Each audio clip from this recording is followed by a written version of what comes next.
psychiatr. Natož Poldové, který proto ani nemá cenu volat.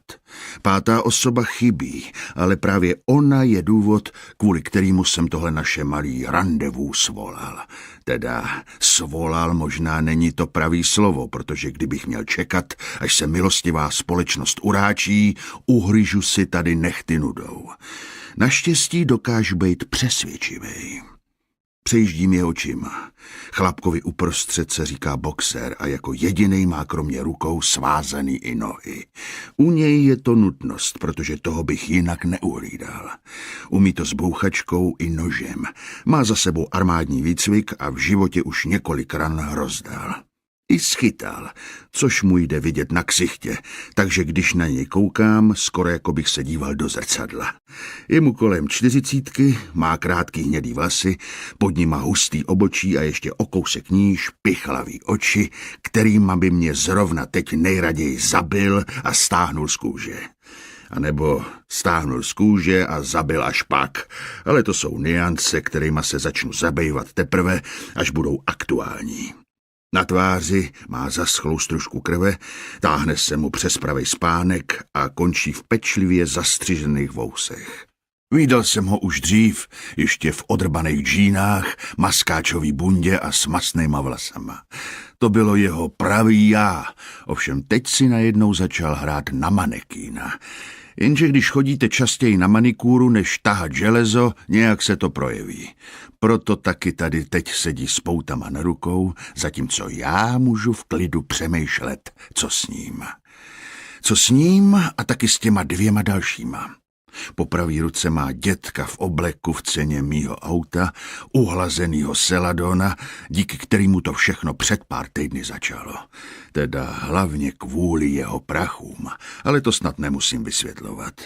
Rachitický páprda, který se snaží vypadat o 20 let mladší, proto má plnou hubu krásných nových zubů, 3krát týdně je na solárku a obden si dává lekci spinningu. Tu raději pod dohledem trenéra, ať mu má kdo zavolat záchranku, kdyby to s ním náhodou seklo. Opálený a vrásčitej realitní magnát, který si vozí zadek v Mercedesu S-Class a přitom se modlí, aby se mu pod rukama tyhle koně nesplašily. Jenže když stěží zvládá obyčejný nadupaný auto, jak ho mohlo vůbec napadnout, že skrotí mrchu Bonnie? Mrchu, která sedí právě teď jen malej kousek od něj. Sjíždí mi pohledem. Sotva 30letá bohyně, v jejíž očích byste se utopili.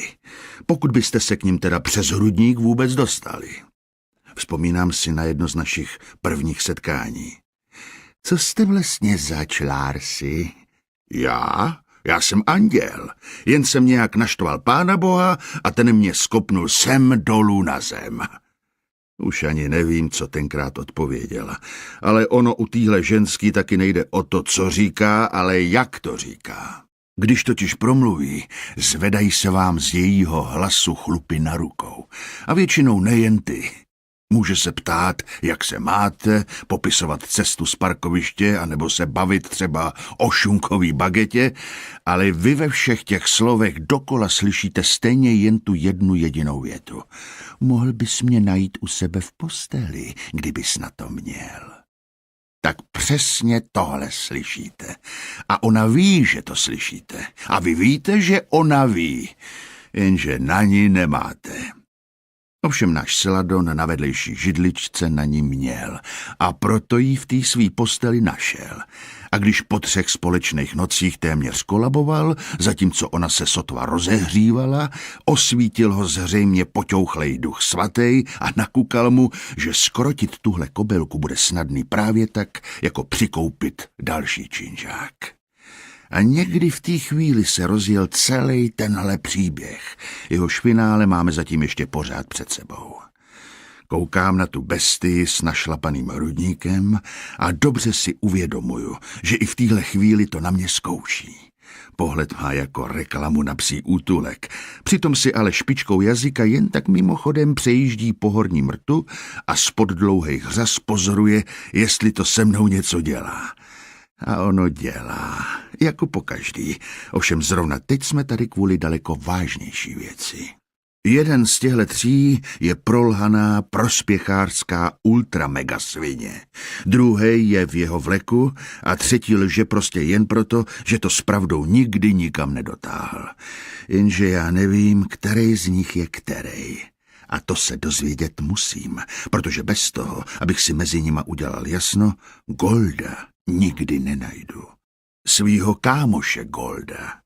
Golda, jehož manželka mi promáčela rameno uštvanejma slzičkama. Golda, jehož děti stály opodál jako oukropečci a i když je každý z nich podobný jinýmu sousedovi z ulice, i tak mají strach o tátu. Golda, se kterým jsem se kdysi dávno seznámil při fasování našich prvních policejních uniforem. Takže tady teď stojím, přejíždím pohledem dětka, nagelovaného bouchače a prsatýho vampa a přemýšlím o tom, jak rozlousknout rovnici o 3 neznámých. Nakonec si odkašlu a pak jim řeknu, co jsem vymyslel. Každému z vás teď prostřelím koleno, jinak se fakt nikam nedostaneme. 99 rad ze 100, který mi dal můj nebožtík táta, se točilo kolem ženských. Ta poslední se ale týkala toho, jak si nejlíp zjednat respekt. Nikdy nevyhrožuj ničím, co nejseš schopnej doopravdy udělat. To pak budeš jen pro srandu. A já pro srandu bejt nechci. Teď a tady ze všeho nejmíň. Z pouzdra na opasku proto vyndávám svůj otřískaný revolver značky Ruger.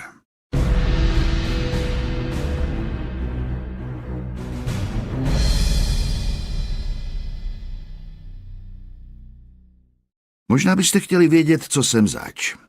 Tak, jako to chtěla vědět Bonnie.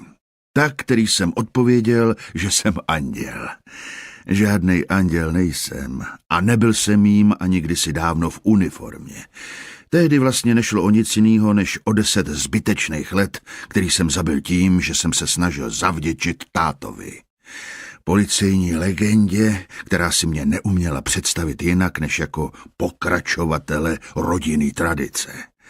Zákon chránil on, jeho otec i otec jeho otce a já proto dostal první uniformičku přibližně ve stejné době jako moji vrstevníci Mičudu. Proto asi taky nemám žádný kamarády z dětství. Ve 20 jsem se dal ke sboru a jestli na mě byl táta někdy doopravdy hrdý, tak šlo právě o tenhle okamžik. Když mě o 10 let později vyhodili, byl už naštěstí pod hlínou na hřbitově. Říkám naštěstí, protože ta ostuda by pro něj byla horší než smrt. Přitom jsem tehdy ani neudělal nic tak hroznýho, jen jsem svýmu veliteli řekl, že nemá koule a že by si jeho stará někoho s koulema zasloužila. A že bych za ní i zašel, ale když si představím tu frontu, kterou bych na ní musel vystát... Tenkrát jsem to možná kapku přehnal, ale není se co divit. Měl jsem v krvi pár promile z předchozí noci. To mi ovšem došlo až ve chvíli, když jsme se s mým drahým šéfem drželi za klopy. Mě vyrazili okamžitě, jeho asi o rok pozdějc, když se nečekaně vrátil domů a ve svý paranoji tam seřezal chlapa, který jim přišel jenom opravit sporák.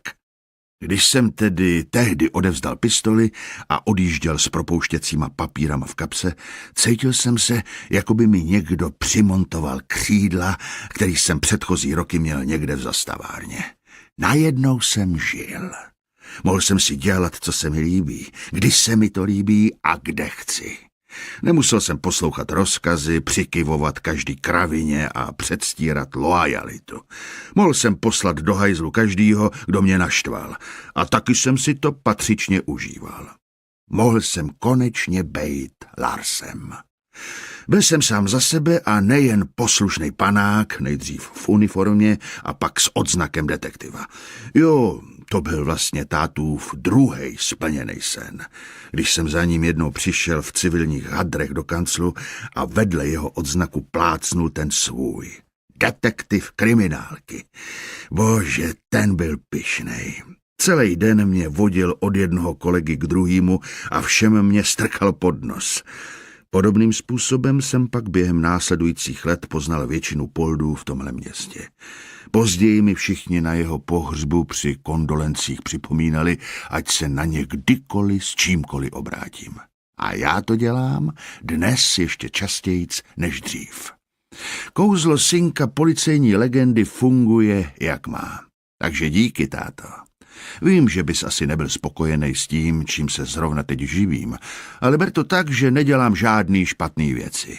Aspoň ne podle mýho svědomí. A vychoval si mě ty, na to nezapomeň. Jmenuji se David Scholl, ale pochybuju, že to jméno v tomhle příběhu ještě někdy padne. Téměř nikdo mě pod ním totiž nezná. Pro všechny jsem Lars.